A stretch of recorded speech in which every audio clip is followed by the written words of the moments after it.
रात गहरी होने के बाद ससुर जी ने मेरे कमरे का दरवाजा खटखटाया और मुझसे बोले, बहू, मैं बाथरूम में गिर गया था और मेरी कमर में बहुत दर्द हो रहा है। अगर तुम थोड़ी मालिश कर देती तो शायद मुझे थोड़ा आराम मिल जाता। मैंने उन्हें अपने बिस्तर पर लिटा लिया और धीरे धीरे उनकी कमर की मालिश करने लगी। पर इसके बाद जो हुआ उसकी आप कल्पना भी नहीं कर सकते, क्योंकि इसके बाद मेरी पूरी जिंदगी बिखर गई थी। हेलो दोस्तों, आज की इस अनोखी कहानी में आप सभी का स्वागत है।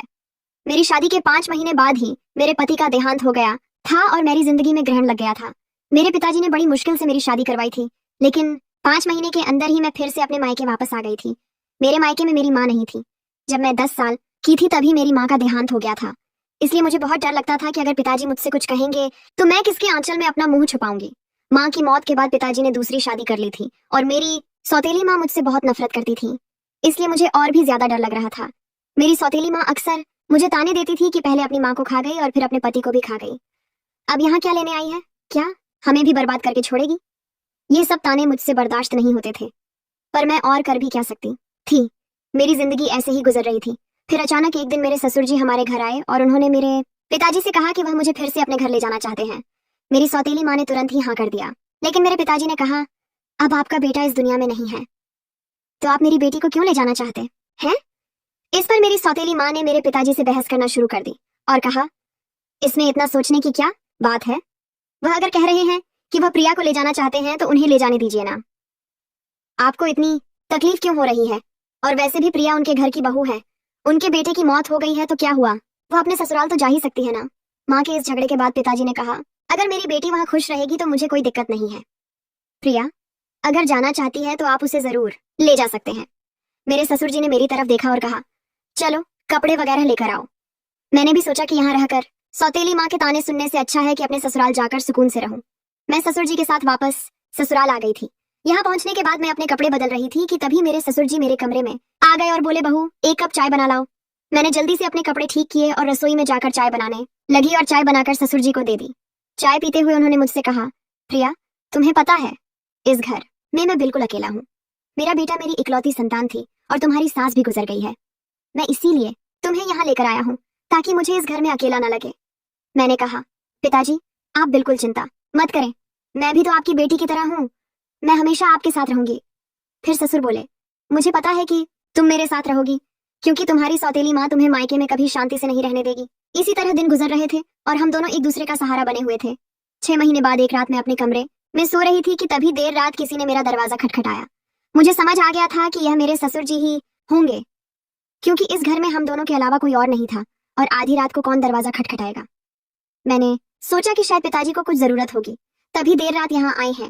दरवाजा खुलते ही मेरे ससुर जी ने मुझे पकड़ लिया और बोले, बहू मैं बाथरूम में गिर गया था, मुझे बहुत दर्द हो रहा है, अगर तुम थोड़ी मालिश कर दो तो मुझे आराम मिल जाएगा। फिर मैंने उन्हें अपने बिस्तर पर ही लिटा लिया। मैंने उनकी मालिश करना शुरू कर दिया।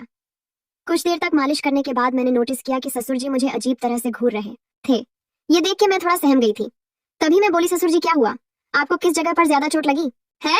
अगर आप कहो तो मैं डॉक्टर को बुला दूं। इस पर ससुर जी ने कहा कि नहीं बेटा, तुम बस मालिश कर दो, इससे ही आराम मिल रहा है। उनकी अजीब सी बातें सुनकर मुझे अब और भी अजीब लगने लग गया था।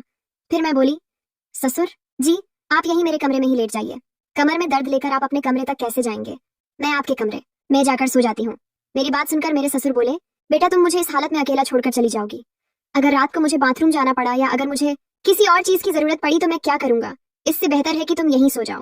कुछ समय बाद मेरे ससुर उठकर मेरे पास आए और बोले, बहू मैं तुमसे कुछ कहना चाहता हूँ, अगर तुम मेरी बात मान जाओ तो ही मैं कहूंगा। उनकी इस बात से मेरा दिल और भी ज्यादा बेचैन हो गया था। मैं चिंतित होकर बोली, बोलिए पिताजी। ससुर जी थोड़ा हंसकर बोले, आज की रात मैं तुम्हारे साथ बिताना चाहता हूँ, क्योंकि अब अकेले अकेले अच्छा नहीं लगता है। मेरी पत्नी के मरने के बाद मैंने सोचा था कि फिर से शादी करूंगा, पर जब बेटे की भी मौत हो गई तो फिर मैंने शादी के बारे में सोचा ही नहीं। पर जब से तुम वापस आई हो तब से मैं तुम्हारे प्यार में दीवाना हो चुका हूँ। उनकी यह सारी बातें सुनकर मुझे बहुत असहज महसूस हुआ, लेकिन उनकी बात का विरोध करने की हिम्मत नहीं हुई। मैं अपने कमरे में ही सोफे पर लेट गई, लेकिन मुझे नींद नहीं आ रही थी क्योंकि मुझे बहुत डर लग रहा था। ससुर जी ने मुझसे कहा, बहू मुझे लगता है मैंने तुमसे कुछ गलत नहीं कहा, मैं चाहता हूँ कि तुम मुझसे शादी कर लो ताकि हमारे रिश्ते को कोई गंदा नाम ना दे। तभी मैं हक्का बक्का होकर बोली, ससुर जी आप ये सब क्या कर रहे हैं? आप मेरे ससुर हो, ससुर का दर्जा पिता के समान होता है और आप मुझसे शादी की बात कर रहे हो। आप बोलने से पहले एक बार सोच तो लो कि आप क्या क्या बोले जा रहे हो। तभी मेरे ससुर बोले, देखो बहू, मैं मानता हूँ कि मैं कभी तुम्हारा ससुर था, लेकिन तुम्हारे पति को मरे हुए अब 1 साल हो चुका है। जब मेरा बेटा ही नहीं रहा तो हमारे बीच में ससुर और बहू का रिश्ता कहाँ बचा है। मैं भी अकेला हूँ और तुम भी अकेली हो। हम पति पत्नी बनकर जिंदगी भर एक दूसरे का साथ दे सकते हैं। उनकी यह बातें सुनकर मेरा मन विचलित हो गया था। मैं आगे और कुछ भी नहीं बोल पाई। एक और सौतेली माँ के अत्याचार और दूसरी तरफ ससुर जी का यह अजीब व्यवहार, मैं तो इन दोनों के बीच ही फंस गई थी। जैसे तैसे रात बीती और अगली सुबह मैं अपने ससुर जी की बातों पर सोच विचार करने लग गई। ससुर जी का प्रस्ताव मुझे असंभव लग रहा था, लेकिन वास्तविकता मुझे कुछ निर्णय लेने पर मजबूर कर रही थी। फिर मुझे ख्याल आया कि मैं अपने पिताजी से जाकर बात करती हूँ, लेकिन यह सब बातें अपने खुद के पापा से करने की हिम्मत मुझ में नहीं हुई, क्योंकि मुझे पता था कि पिताजी से बात करने के बाद मेरी जिंदगी में और भी नई समस्याएं आ सकती हैं। इसलिए मैं उनके पास नहीं गई। एक दिन ऐसे ही शाम को फिर से मेरे ससुर जी ने मुझसे कहा, बहू, मैंने तुमसे कुछ गलत नहीं चाहा, मैं बस इतना चाहता हूँ कि तुम हम दोनों के सूने जीवन में खुशियां भर दो। मैं अकेले नहीं रह सकता और तुम भी कब तक अकेले रहोगी? तुम्हें भी तो पति की जरूरत सताती होगी। ससुर जी के मुंह से फिर से यह सब बातें सुनकर मैं तो अंदर से कांपने लगी थी और आगे कुछ बोल ही नहीं पाई। समय धीरे धीरे बीतता चला जा रहा था और ऐसे ही धीरे धीरे मेरे और ससुर जी के बीच एक अजीब सा संबंध बनता चला जा रहा था। पति की मौत के बाद मैंने सोचा था कि अब मैं इस दुनिया में बिल्कुल अकेली हो गई हूँ, लेकिन मेरे ससुर जी ने मेरे प्रति जो भावनाएं जाहिर की थी, उन्होंने मेरे जीवन को एक नई दिशा में मोड़ दिया। उनके शब्दों ने मुझे भीतर तक झकझोर कर रख दिया था। जब भी मैं सोने जाती थी तो उनकी कही हुई बातें मुझे परेशान करती थी। वह कहते थे कि मेरे साथ रहने से उन्हें अपने अकेलेपन का एहसास नहीं होता और वह चाहते थे कि हम दोनों एक नई जिंदगी की शुरुआत करें। उस रात की बातचीत के बाद मैंने खुद को बहुत असमंजस में पाया। मेरे मन में कई सवाल उठ रहे थे कि क्या यह करना सही होगा, क्या यह समाज के नियमों के खिलाफ नहीं जाएगा? लोग क्या कहेंगे कि पति के मरने के बाद अपने ही ससुर से शादी कर ली?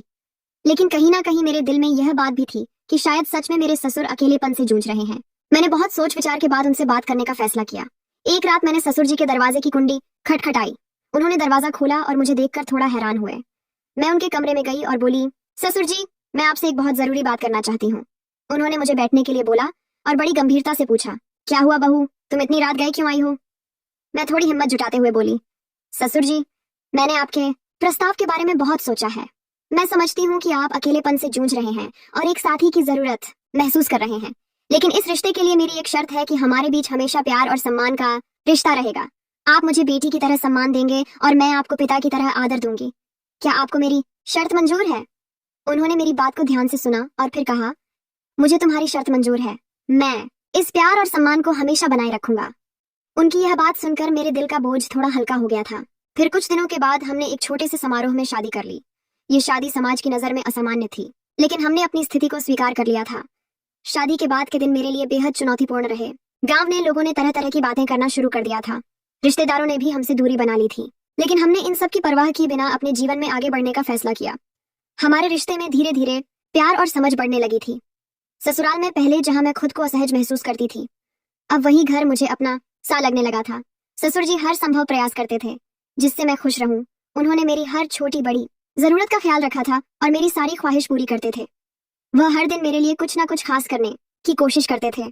कभी मेरी पसंदीदा खाने की चीजें लाते थे तो कभी मेरे लिए नई नई साड़ियां लाते थे। धीरे धीरे मैंने उनके प्रति एक अलग तरह का आदर महसूस करना शुरू कर दिया था। हम दोनों ने मिलकर एक नई जिंदगी की शुरुआत की थी। ससुर जी अब मेरे जीवन का एक अभिन्न हिस्सा बन चुके थे और अब हमारे बीच का रिश्ता सिर्फ ससुर और बहू का नहीं रहा, बल्कि अब हम दो जिस्म और एक जान हो चुके थे। उन्होंने मेरी बंजर जिंदगी में बरसात की थी। उन्होंने मुझे फिर से हंसना सिखाया था, जीवन को एक नए नजरिए से देखना सिखाया था। शादी के कुछ महीनों बाद मैंने महसूस किया कि हमारे बीच का यह नया रिश्ता मुझे एक नई दिशा दे रहा है। हम दोनों ने साथ मिलकर कई मुश्किलों का सामना किया और हर बार एक दूसरे का साथ दिया। ससुर जी के साथ मेरे इस नए रिश्ते ने मुझे जीवन के कई नए पहलू दिखाए थे।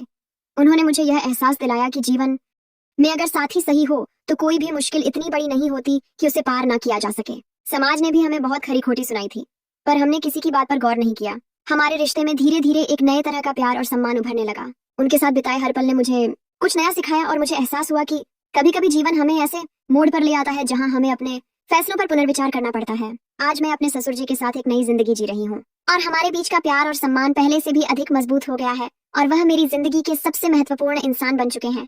कमेंट करके जरूर बताइएगा कि आपको ये कहानी कैसी लगी। अगर आपको यह कहानी पसंद आई हो तो इसे लाइक करें और अपने दोस्तों के साथ भी शेयर करें। आगे भी ऐसी रोमांचक कहानियों के लिए हमारे चैनल को सब्सक्राइब करें और बेल आइकन दबाना ना भूलें। सब अपना और अपने परिवार का ख्याल रखना।